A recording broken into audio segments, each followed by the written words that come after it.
प्रतीकों का नमन करते हुए, भारतीय संविधान को नमन करते हुए, इस देश में पैदा हुए सभी ऐतिहासिक क्रांतिकारी महापुरुषों को श्रद्धासुमन अर्पित करते हुए, इस देश की सीमाओं को सुरक्षित रखने वाले हमारे देश के वीर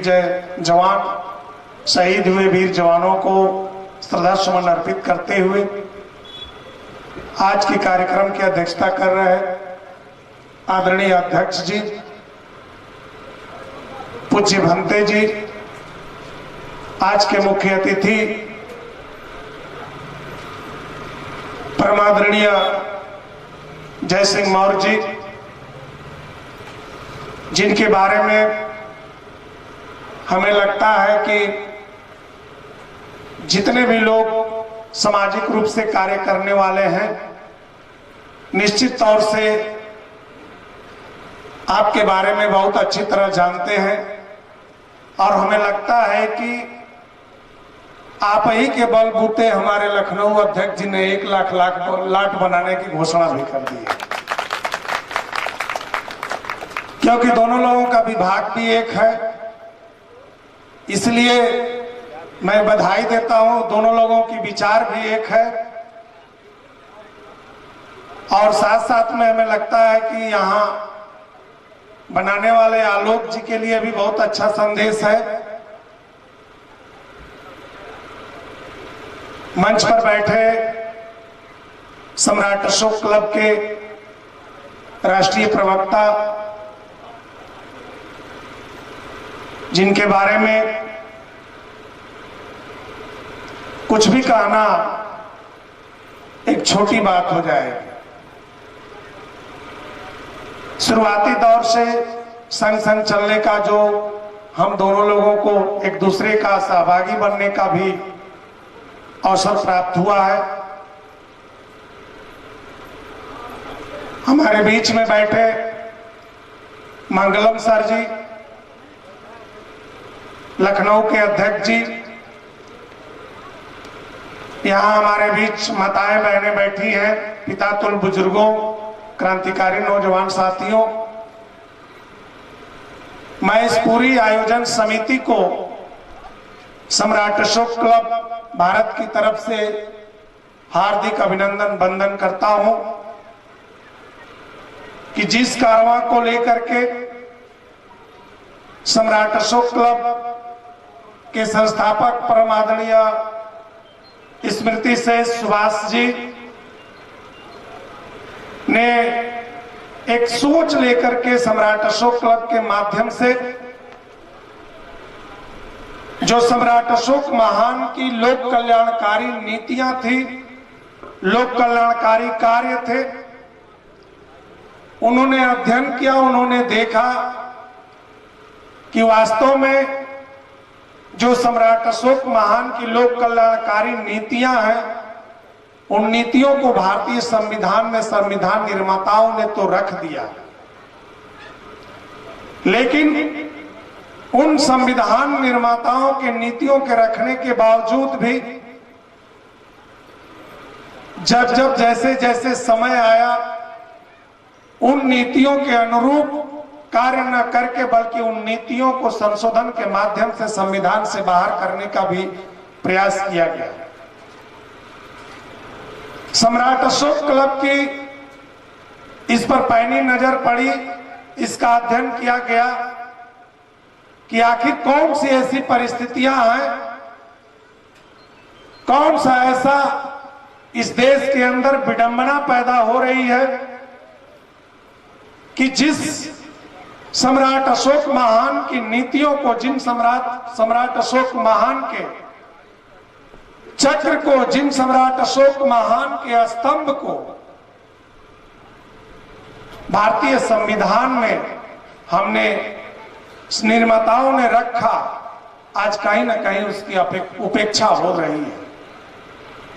लोगों के मनों में ये बातें आने लगी।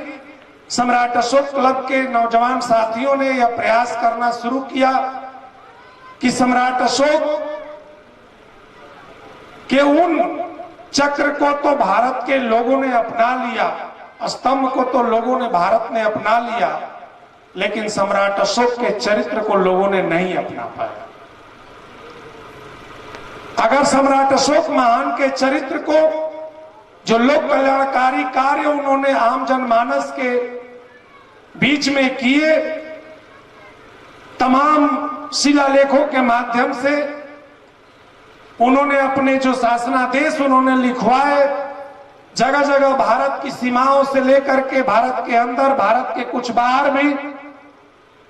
लेकिन निश्चित तौर से उस का पालन आज भी हमारे देश में पूर्ण रूप से संभव नहीं हो पाया। लोगों को दूसरी तरफ डाइवर्ट करने का प्रयास किया, अगर लोग डाइवर्ट भी हुए, लोगों को धार्मिक क्षेत्र में ज्यादा से ज्यादा लाने का प्रयास किया गया ताकि वो भारतीय संविधान को, सम्राट अशोक महान के लोक कल्याणकारी कार्य को, सम्राट अशोक महान के चक्र को, सम्राट अशोक के स्तंभ को आम जनमानस समझ न पाए। और इसी का कारण रहा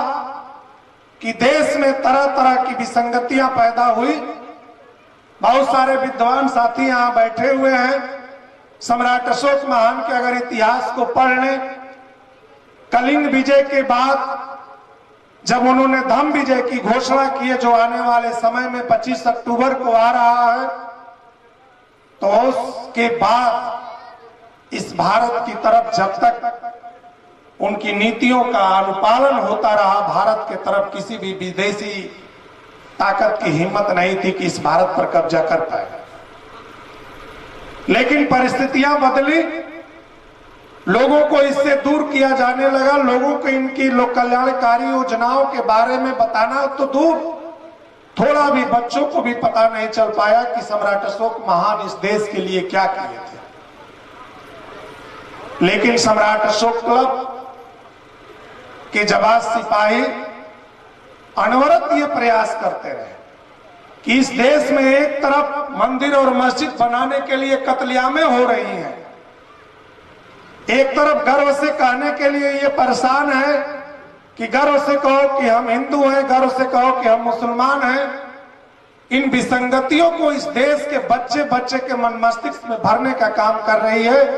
ऐसे विशेष परिस्थिति में ये सम्राट अशोक क्लब के जाबाज साथी जय सिंह जैसे और मंगलम सर जैसे लोग अशोक स्तंभ बना करके लोगों को एक संदेश देना चाहते हैं कि इस देश की एकता और अखंडता कायम रहेगी।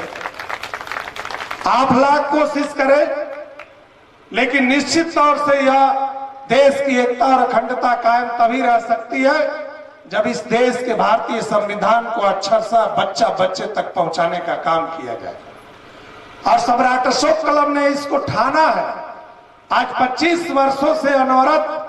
अमेठी ही नहीं, तमाम प्रदेशों में इस तरह का कार्यक्रम और लाटे बना करके आम जनमानस में यह बात बताने का काम कर रहा है कि इस देश की एकता और अखंडता कट्टर हिंदू बनने से नहीं, कट्टर मुसलमान बनने से नहीं, कट्टर ईसाई बनने से नहीं, कट्टर भारतीय बनने से एक बनी रहेगी। इस बात को बताने का काम सम्राट अशोक क्लब कर रहा है। आपने देख भी लिया, लोगों को पता नहीं चल रहा है। केवल पढ़े लिखे लोगों से भी जब वार्ता होने लगती है तो हम लोग बड़ा आश्चर्यचकित हो जाते हैं। उसी बात को हमारे राष्ट्रीय प्रवक्ता जी कहते हैं कि दुनिया है मेरे पीछे, मैं पड़ा हूं तेरे पीछे। आज जो वर्तमान समय में भारत की परिस्थितियों का अगर मूल्यांकन किया जाए तो सम्राट अशोक क्लब यह कहता है, यही तो मैं पूछ रहा था, टाइम बता दीजिए। सम्राट अशोक क्लब यह कहता है कि निश्चित तौर से उन परिस्थितियों का मूल्यांकन करना जरूरी है जो आज देश के अंदर घटित हो रही है। अगर उस अलौकिक ताकत के लोगों के अंदर ताकत रही होती तो शायद इसका निर्माण बहुत पहले हो गया होता, संविधान की आवश्यकता नहीं पड़ी होती, किसी जज की आवश्यकता नहीं पड़ी होती। साथियों, ये मेरे पास टाइम का वांडेशन आया है। मैं आयोजक टीम को पुनः पुनः धन्यवाद ज्ञापित करता हूं, बधाई देता हूं इन नौजवान साथियों को, आदरणीय रमेश जी के परिवार को, जिन्होंने इस स्तंभ को बनाने में अपनी